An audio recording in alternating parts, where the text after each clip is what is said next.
Music to me was, yeah, like from an early age, it was an escape.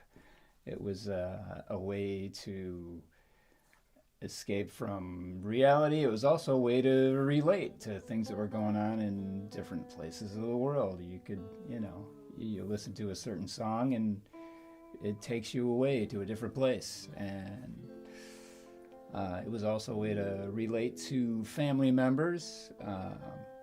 My dad plays, my uncle Jerry played, uh, my grandpa played harmonica, um, and all their friends. Usually my dad was in a band since the time I was like 12 or 14. He was always in a little country band, so all of the friends who came over played, and that's kind of how I picked it up. I didn't actually start out wanting to play guitar. I wanted to play drums, and my dad didn't want me to play drums. He wanted me to play guitar, but he was just happy I was playing something, so he got me some drums, and I started watching the bass players and the guitar players, and my dad happened to be the bass player at the time, and that didn't look too much harder than playing the drums. So I'd sneak down in the basement when Dad was at work after school, and I'd start picking up his bass, and he figured out I was doing that, so he's like, I'll show you how to play that if you want. So I did, and then I started watching the guitar players, thinking that's not too much harder than playing the bass. So that's how that whole thing cascaded.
Right now I'm still playing with Fitz Green in the Moonrays, and we've been doing that for about 25 years now, since about '89.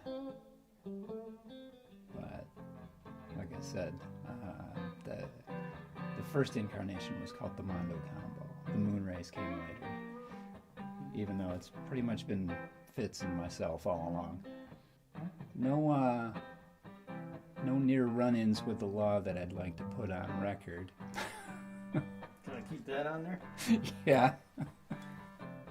In the pre-incarnation of the Moonrays, it was called the Mondo Combo, and we had a standing gig in the middle of the week down at Flanagan's, and they had slated us one night to play the night before Thanksgiving, and we all got down there, and none of us thought anything of it, but that is the busiest bar night of the year.